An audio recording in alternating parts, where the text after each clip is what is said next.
Is failure your friend or is it your foe? Hello, I'm Ivan Blake, the senior pastor of the Fletcher Seventh-day Adventist Church in North Carolina. Failure comes to all of us at some time, doesn't it?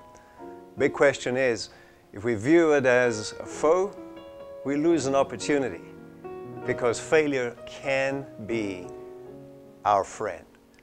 That comes from the passage in Romans chapter 8, verse 28, which says, God causes all things to work together for the good of those who love Him according to the purpose He has for them. Did you notice all things?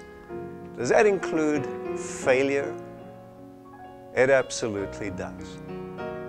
Ernie Borkman was a news anchorman earning $250,000 a year. And then suddenly they told him they didn't need him anymore. Failure seemed to him like his world is just crushed and crashed in. But then Ernie got to think, you know, all his life he really wanted to work with animals. And so he decided that failure, that loss, was his opportunity to get to do what he really wanted to do. So he went back to school, trained as a veterinarian technician. So he started working for a veterinarian. Mind you, he earned a lot less, but life wasn't about money for him. It was doing what he loved to do. The failure was turned into a friend for Ernie. That can happen to you and to me as well. I remember when my first big failure hit me the hardest. I was in college, and just 3 days into college, the professor decided to give us a pop test. And those pop tests always catch you off guard. Well, it did more than that to me. When I saw the report come back and what was written on that test sheet made my eyes grow a big zero, just like the big zero on my test sheet. That was failure. It woke me up.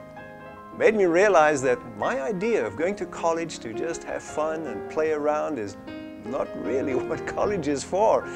But imagine if I discovered that 2 years down the road. Only 3 days into college, saved a lot of money, a lot of time, and it woke me up, made me take academics a lot more seriously, and this failure turned into my friend. I began to study, and it was the last zero that I ever had, and I was thankful for that. Failure doesn't have to knock us off our feet.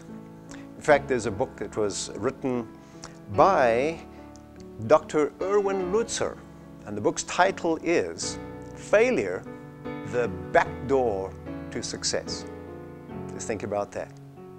A failure that comes to your life is actually an opportunity for something greater. So when failure hits you, yes, it's painful. Lick your wounds for a while, but then stop and think, what opportunity does this failure open up for me? Look at Jesus. There he hung on the cross. Absolute failure in the eyes of everybody. They mocked him. Even his friends were discouraged because they thought he was their only hope to be released from the Romans. Now that hope was dashed. Even Jesus, hanging on the cross, sensed his separation from his Father, the biggest failure that can ever happen to anybody. And yet, Jesus had in mind something else. Hebrews says that for the joy set before him, he suffered that crucifixion. The failure of the cross turned into the greatest success because the hope of the world is found in the cross of Jesus Christ. So when you face your next failure, look to Jesus. Don't look to successors and be elated by that. Don't look to failures and be despondent by that. Look to Jesus and find the opportunity of turning that failure into the very best. Thank you for watching. May you have a wonderful day.